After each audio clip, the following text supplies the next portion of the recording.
How are you doing today, Kelly? Awesome. This is great to be here. Oh, thanks. No, I was so turned on last time we had the conversation. I just so, what you're doing just so articulates kind of the thing that I've always loved, this idea that, brilliance is abundant and opportunities are scarce. And I feel like we're coming to this age with these new tools.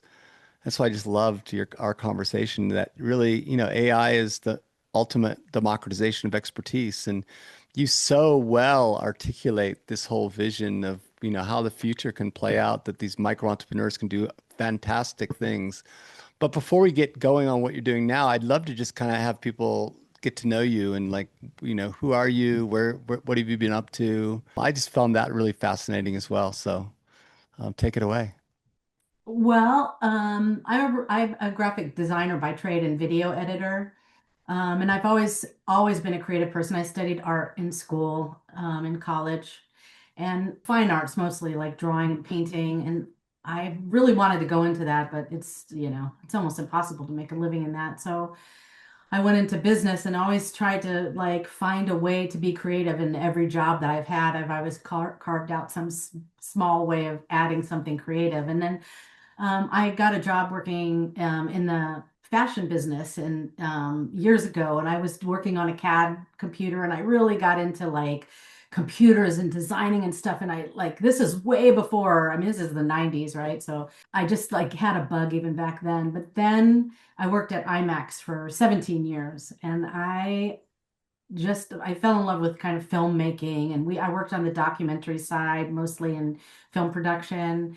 And then I started doing decks for sponsorship, trying to make sponsorship decks, and I did a lot of design with that. And this is again before any kind of AI or anything, so I had to come up with all these ideas on my own and try to create things. I was using like PowerPoint and Photoshop and all these like different tools. And then I started my doing some freelance work. For a long time, I worked with music artists doing record covers or album covers and making little music videos for them. I would shoot them and direct them and edit them for that.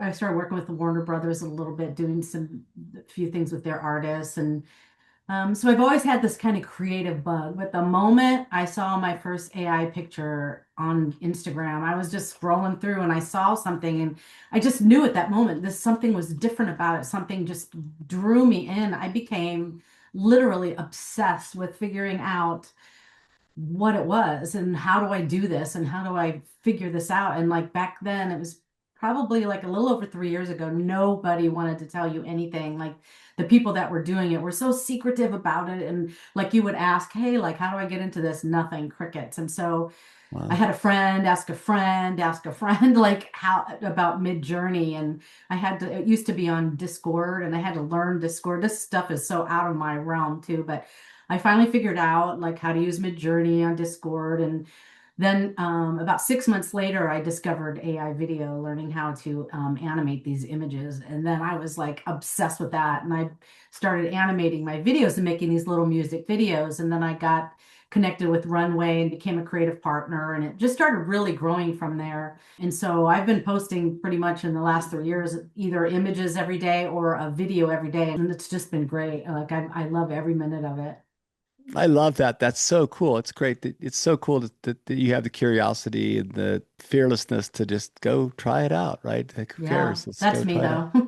I'm Yeah, I always think learning that's, something, always. yeah, I love that. T Take us back because I think one of the fascinating stories that you told me was the story about the bird video and how it blew up. But maybe can you find that video and could you share it? Or is Yeah. it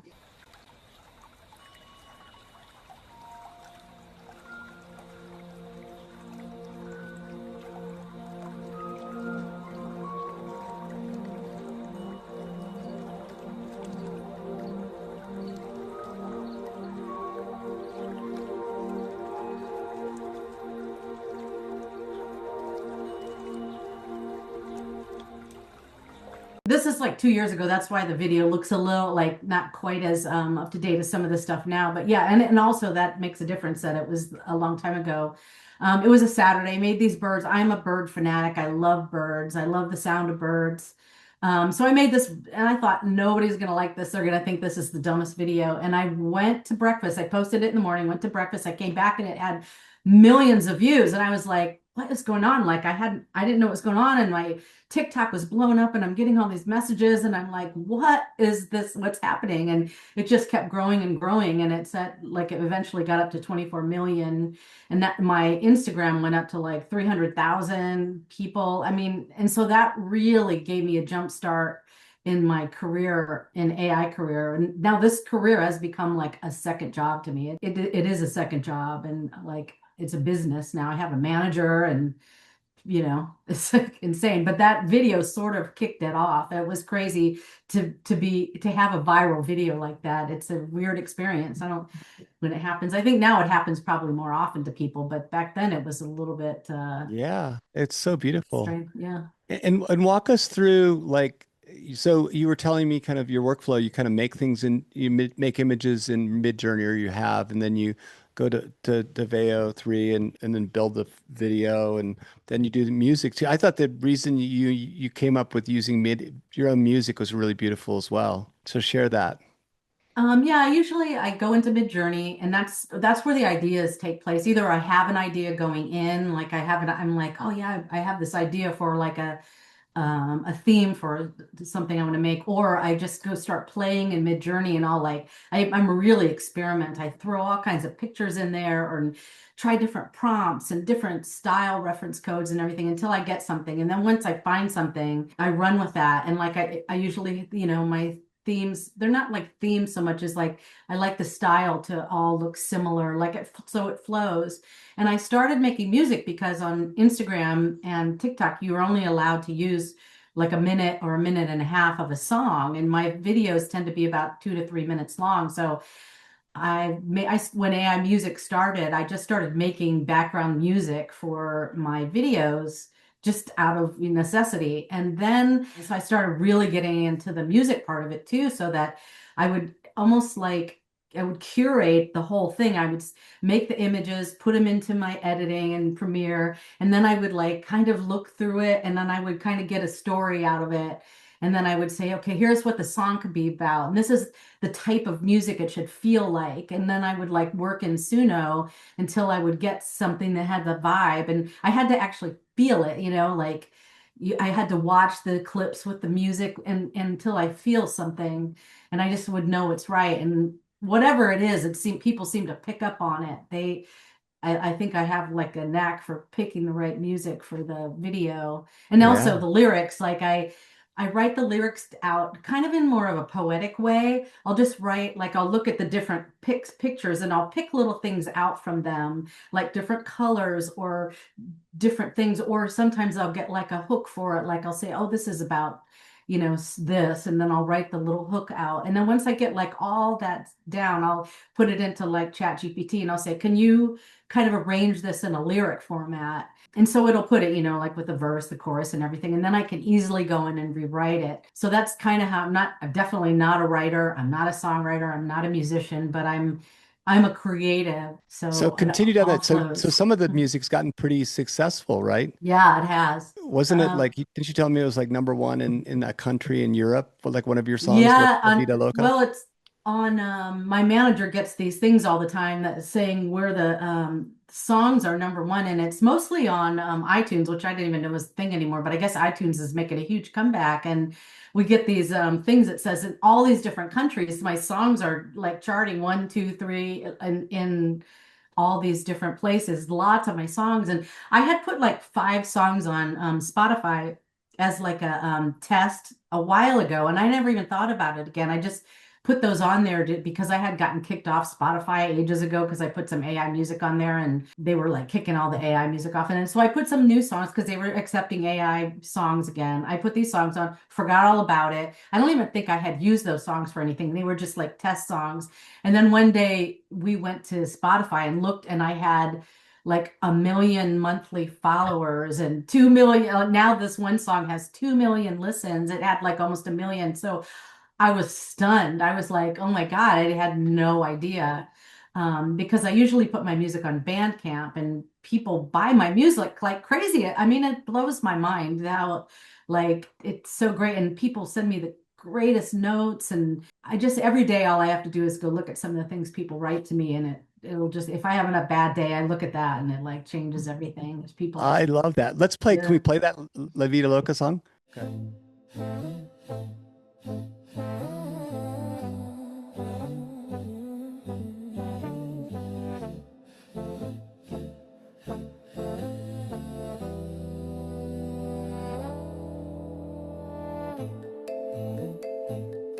I keep dreaming about tomorrow, tired of living in the sorrow. We on that psychedelic path, trying to find the signs. It's a long road, but I gotta have faith. My friends tell me that I'm crazy. My mother thinks I should see a therapist, but I think they're jealous of my lifestyle, or maybe they're just jealous of my clothes. I put on my fancy hat. But I think one of the amazing things to me about the story is like you're starting to get calls, right, from like record producers and stuff, right? Or album. Yes, my manager, who actually was in the record business for a long time, has now talked to like 5 different record labels, which again, I was never trying to be a musician or anything, so it's kind of blowing me away. And, since I put out basically a song a day, that's like, some of these record labels are really getting this. They're like really like, normally they're used to working with artists. They put an album out. It takes like a year to get an album out. They'll put a single out here and there. This is a whole different thing. And so I put an actual visual out with the music. And so it's sort of like a new form of art, which my manager's like was trying to come up with the name of it. It's like a Mm. with the visual and the music together. And it's not like a music video because it's more like one person making all of it. So Yeah. you're like, there's got to be a name for this thing. It's like kind of a new form of art. Yeah. Well, if any listener out there has a good name, text Yeah. Kelly or go send Kelly a note and let's all co-create with this. It's so awesome. So kind of bring us up to like today. Like the thing I've been blown away with is just like the amount of like connectivity you have with your audience. It's just, this is how I found you, right? I just was scrolling through Instagram one day and heard some really, saw some really cool little images and a really nice song. And it just like, I got really into it. I started following you, we connected on LinkedIn, but it seems like that this kind of, it's just been this huge thermal that's taken you, to new places. And I just love that. So walk us through today, like, what are the metrics? Like I think you said, you told me that when this all started, you had like 5,000 followers on Instagram and, it was kind of a small little group of folks. And now like, what are you doing? Tell us about your career now that you're doing this kind of for a lot of your time. Well, I had a lot of followers on TikTok, and so I was really focused on my TikTok for a while, and I was trying to be in their creator program, but they constantly kick you out. It's the kind of nightmare over there. But my Instagram never grew. It just was always kind of quiet. And then I don't know what happened this year, sometime maybe March, it started picking up a little bit, like quicker. But then by like October, I had a couple songs that were pretty big and that led the videos a little bit it started going up and now, and also I didn't realize, it automatically posts to Facebook. And I never Hmm. really looked at my Facebook. And one day I looked at my Facebook and I'm like, oh my God, I have 400,000 followers on Facebook. I had no idea. I was not even like going over there and like commenting or anything. It was just auto posting because there's a lot of people. A lot of my followers are older, like over 50, some over 60, some 70, some 80. I mean, it's crazy. Hardly any young people, almost Hmm. all older people, Wow. which I found, I think kids hate AI and older Mm. people are like obsessed with it. I don't, I, Huh. that could be another podcast for you there. Like, Yeah, I love that. why is that? I don't Yeah, know. exactly. So anyway, since October, things have, and I think it's also because companies and other people are starting to accept AI more since then. But since October, I'm up to like 2 million followers across, or actually 2.5, including Meta. But Google, I've talked to Google. I might do some stuff with them, and I'm working with a screenwriter who did some really big animated movies, and I'm working with her on something. Like there's like it's just nonstop. I get every day some really great thing comes through. That's so great. It's just to me, it's the power of like somebody that's really creative and thoughtful and really has a lot of humility, but just uses tools in a new way and just like really can change the world. It's so beautiful. I What? also think because I try to put kindness into my videos, Yeah. and I try to make them feel good. I mean, there's so much bad going on in the world right now. I mean, it's Yeah. just like I every day I feel sadder and sadder at what's going on. And so I'm like, these videos make me feel better. And then I people tell me they make them feel better. So I try to keep them, you know, on the positive note, not about politics or anything. And, just a way for you to get away from things for like 3 minutes a Yeah, day. I love that. Play us a couple of your favorite latest ones. Because of the song. Mm.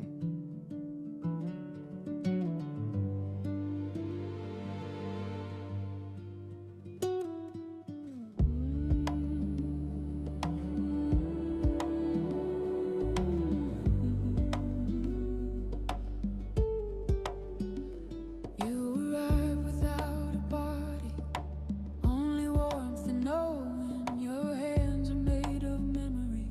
Your mouth never speaks, but I understand everything. I was playing around with with VO3, which I use a Hmm. lot for my animations, and I like to experiment with it to see what type of dancing it can do. Like that last one was like more like modern dancing or with ballet kind of. And this one it was I made these African images. I wanted to see if VO3 would know the difference, and it really did. And this video got about 7 million views on Instagram. And I like one day this went sort of viral, and I was looking at my thing and it was like Naomi Banks followed you, Joy Reid followed you, Mm. like all these famous people follow me that day. It was insane. I was so excited. And it was Yeah, all from this one video. I'll play this. I feel very like a cool. night owl. Through the darkness I prowl. You won't find me when the lights come on. Keep me in the nighttime. That's when I shine. You'll find me in the twilight. After midnight. The world definitely needs more of that, right? It's just like Yeah, for I, sure. I love it so much. One of the things I found it really was I reflected on our last conversation really interesting too is you've kind of gotten some backlash too, right? Like Oh people, yeah. yeah, tell us about that because I think that's always really interesting, right? For me in my career, it's almost I've always looked at like when there's backlash when I've done something different and it's starting to catch on fire, it's like, oh my God, this tension means it's something there, right? It's like it's disturbing people. And so it must be interesting or good or, in a new way. But tell us about that. Well, first off, I'm an extremely non-confrontational person, so I have a little bit of a hard time with that, like I'll try to explain myself a little bit without getting defensive. This African video, I got almost all great comments, but there were people that thought, and even though I said this is an experiment, a test, it was just people were like, this isn't exactly the clothing that you wear in Africa, and you should, like they got very mad about it. And I was like, I wasn't trying to say it was exactly this area in Africa or this tribe or it was just an experiment with the video. And I try to explain that. And I just have to take myself out of it because you can never please everyone. The Hmm. worst one happened though on LinkedIn, which I always try to post positive things again. And I was playing around with, I met with a guy I'm a friend with who's working with a big animator. They're doing an app and we were talking about animation and stuff. And I was like, I play around with animation, but I never really thought about it too much. And he was showing me like these animated cells and how it used to take them a long time to like animate the cell and all this stuff. And how, like I went home and I put one of those, old cells into VO and it just animated it, like I'm like, that's so Wow. cool. Like animators, like they could really save time and they could experiment and try different things. And oh my God, the comments were horrific from these animators. Like, I can't even get into how bad it was. It's still on there. I just had to take myself out of it. And I still have people today saying people are still commenting on that post that I Wow. made, these angry animators. And I was just saying, like, it's fun to be able to play around with this. And Right. they were saying like it's all stolen work and I get where they're coming from, but I didn't create this stuff. And just Right. because it's there, I mean, I want to play with it. I'm not trying to take their, I'm not saying I'm an animator. I'm not trying to make animated movies. I'm not trying to take anybody's job. I was just, commenting on what was there, but it was intense and not good, not in a good way. It's so crazy, right? I mean, I think Yeah. as I think we, if we look at back in history, this is what happens, right? I love Yeah. this.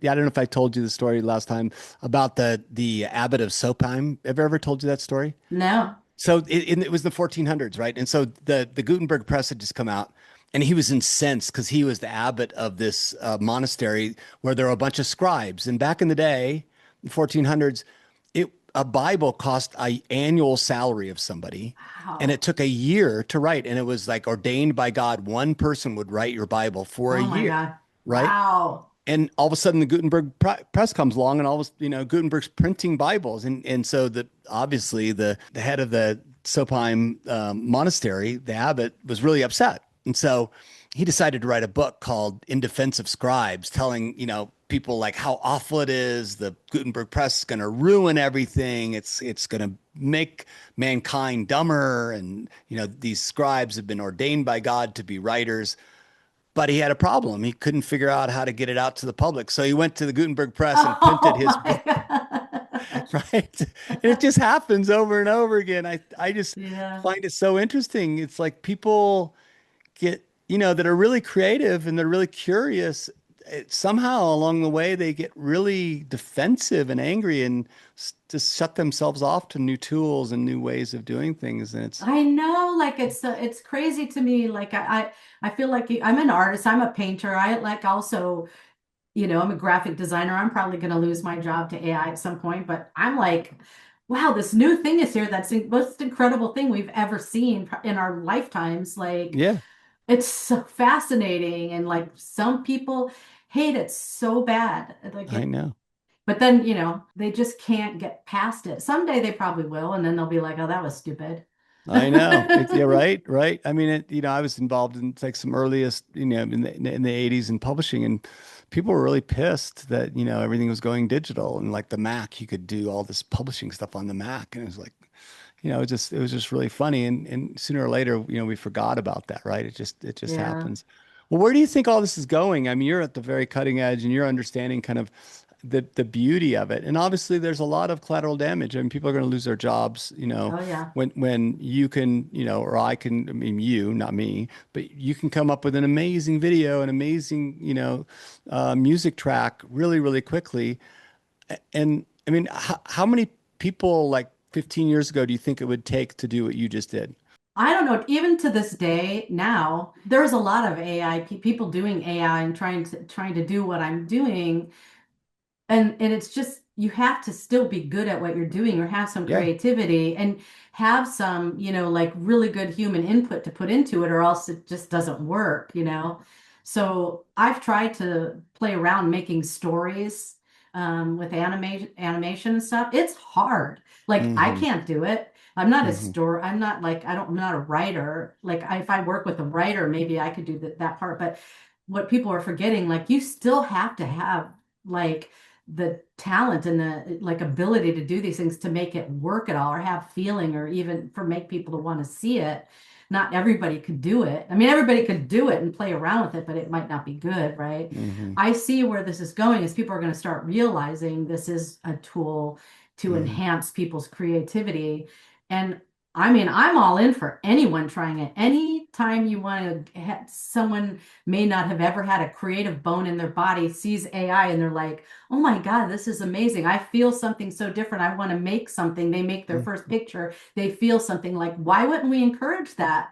Yeah. Everyone should be creative and have some kind of outlet like for creativity or a hobby or something. Like we should be pushing this on people. We should be showing like seniors how to do it, like open people's minds that may not have never felt it before.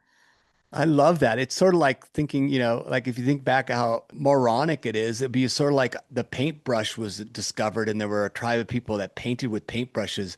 But, but they said nobody else in the world can use paintbrushes because Yeah, that's like our, that's our thing and that's what we do and nobody else can do it. I do agree with you that, that does have the potential to give everybody the chance to be way more creative.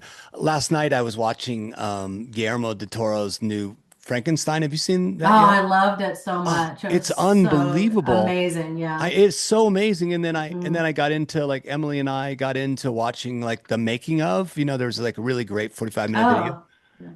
And it's unbelievable. But one of my takeaways is like it's awesome. Amazing. And I'm so glad that Guillermo del Toro decided to be so passionate. I guess he's super big Mary Shelley fan and he has this like part of his house that's a Frankenstein part of his house. So he's been Oh, this really amazing fan. that's cool. And it's really cool that people are so passionate about something. But at the end of it, I couldn't really forget the fact that he raised 120 million, that Netflix paid 120 million dollars to have him build this fantastical stuff. And I know. well, that's really awesome. How many people get a check from Netflix for 120 million dollars to make whatever they want? Like that's I like a know. handful of people. And so one of the things I love about all this new technology is it allows all of us to express ourselves in different and new ways. One of the Yeah. things I'm playing around with, because I'm not a software engineer at all, but I've been trying to figure out how to write code and build things. And, so I'm trying to learn Claude code and Oh, yeah. building That's these fascinating. agents. I have no clue what I'm doing, but they're happening. I'm just following the instructions and I'm so proud of myself because That's it's great. like stretching this muscle, right? That we all have. I think innately in humanity, we all want to be creative, right? And we just need the tools to do that. And so it's just, to me, it's really beautiful, but I can see how people are super scared about it. You know, I, Especially kids, like all my friends that have teenagers or in their 20s, they hate AI. They want nothing to do with it. They're actually like making groups to like get have no AI in their lives. And but I honestly feel like those people, those kids, those who are the ones that write the great songs and like become the greatest musicians at that young age because their minds are so fresh and they're like they have all these cool ideas that they will be the ones that make the most incredible movies and stuff, but they don't want to do it. Like it's so crazy to me. where do you Yeah. think this goes? I mean, you've been in the creative business for a long time, and are people starting in your world, are people starting to lose jobs because of AI? And how are they feeling about that? And I haven't seen any in the graphic design world yet because I still think it's not to a place. I mean, it's starting to get like with Canva and stuff, people could do things, but when you do a lot of like print ready items and things like that, right, it's still like not in a place yet where somebody could go, I need this, with the bleed and the crop marks and all this stuff. Like, I don't know how much longer that will happen. Eventually it will, but there still has to be somebody that understands the right, process to do it, but might and maybe there'll be one person that takes the job of three people or four people. I do think that all of the studios are going to start incorporating AI into films because it'll save money. They could probably make so many more movies, right? right. It'll be like a new thing. Like they could do things in movies that were never even conceived of yet. Like the Hmm. things that I'm making, that's never existed. There's no artwork that looks like that. There's no Right. film that looks like that. It's totally different. So things will probably look different in the future, like I don't even know, like it's my head explodes even thinking about it. But I think probably a lot of commercials, like a lot of commercials now, you're like, is that AI?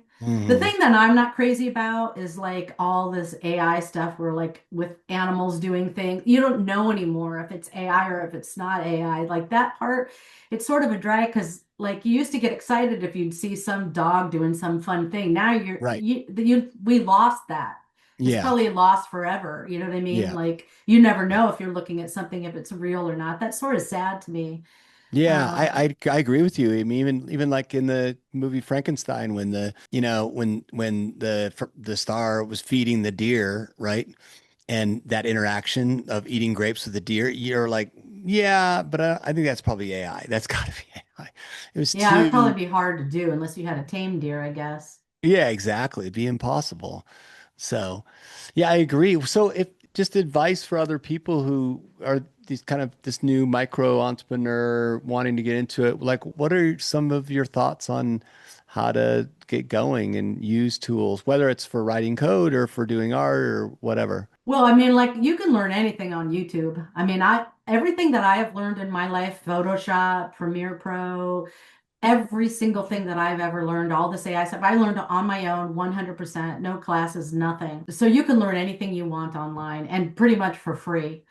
I would say if you're like that kind of person, you want to learn things like go on YouTube, do some of these like free tutorials that people are trying to help people get into this. Like, I'm curious about the writing code too thing. I have no idea where to even get started. I'm like, there's so many things that I could use AI for that would make my life so much easier. Hmm. But I barely have time to do what I'm doing now. Plus I have a full-time job on top of this. So, Wow. I mean, it's like having two full-time jobs. I feel I get exhausted sometimes. I'm sure you Um, do. I'm but sure I it's, would say if you're like on the creative side, and if you want to go like find out more about the creative side, like Midjourney is my go-to. The unfortunate thing is that it does get really expensive. But if you start out with just doing images at first, like really learn the Midjourney platform, set up your personalization code, practice with style reference codes, make one prompt and try all different settings with it so you can see how that changes what the image Mhm. looks like.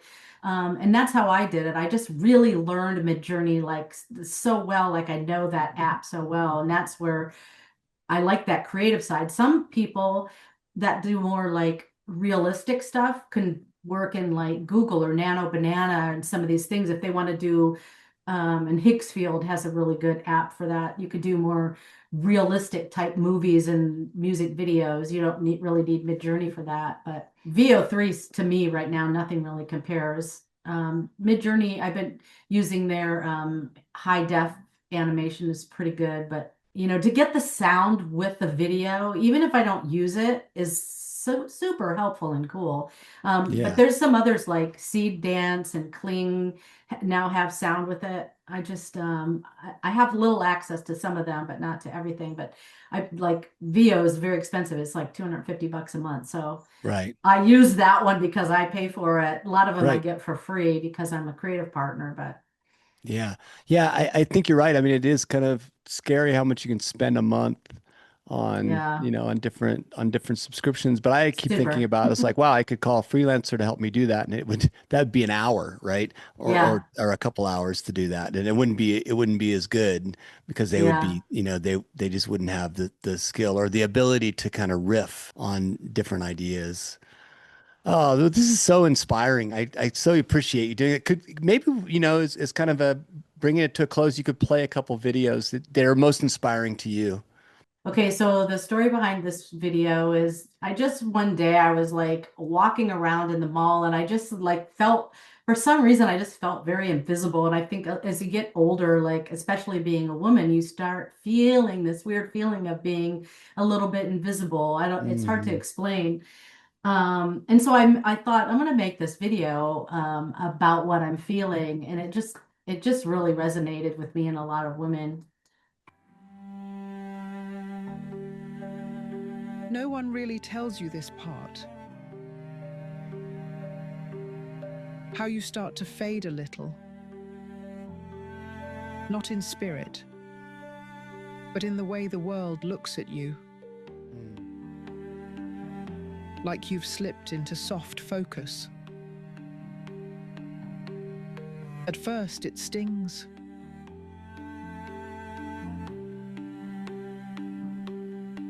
You speak and people talk over you.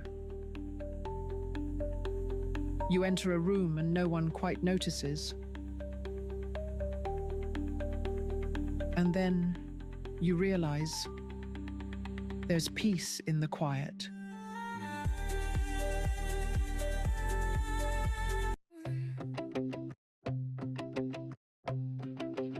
I don't wanna read it when it comes to the news. I have too much on my phone. Oh, actually, I didn't Wow. even make Yeah, that with that's. VO3. I used HeyGen for that one. Oh, you did? Hey, Jen. You used Hey Jen HeyGen, for that. yeah. So if I had VO3 when I made that, probably be way better. But yeah, I used HeyGen for that one. It's a really amazing thing. Oh man, that's so cool. So what do you think? Like, let's just kind of project like 2 or 3 years from now. Like, what do you Oh my think you'll be God. doing? Yeah, I mean, My things are, God. huh? My manager said to What do you me, want to be doing? What do you want to be doing? The world's your oyster. Like, just like rock it out. Tell us like what you want to like. What's your vision? I've been having like, because I think over this holiday, I really needed some rest. I've been a little burnt out, and Yeah. I get a little like creative block out, and I'm kind of going through that a little bit, like idea wise. I just want to be able to sit down and like play in mid journey and try to come up with some new ideas because I sometimes I'll like use old ideas and rehash them if I need an idea, but I need to open my mind up again. I feel like this might go, my manager said today, maybe in the future, what you'll do is you could talk to people and go, like I've been working with the school down here in the desert. I go in and I was talking to they have an AI class with these kids who've never done AI. And so I went Mm, in and I talked to them and we did a project and I worked with this guy and the teacher and they did a whole process until they presented their films at this big thing up in Palm Springs. And so it turned out really great. And so I kind of got a bug like that maybe teach a little and maybe do some speaking and mm, try to inspire other people to get involved, especially young people, and maybe mhm. work with some seniors and go to some places where I could show seniors my videos because they seem to get a lot out of it. And I love working with seniors and just trying to use it in a good way. I get a lot of calls from people trying to do that work with a lot of humanitarian projects. They don't have any money. They need video work, like doing some of that stuff. No, no, no, just see what comes my way. Yeah, just be in the journey, right? Just go along for the ride. Yeah. How wonderful. Well, thank you so much for taking the time to just chat with me and chat with us today. And I just keep inspiring us. Thank you so much. I appreciate it. Nice Yeah. talking to you again. Yeah. Good to talk to you too. All right. Bye, John. Thanks. Bye bye.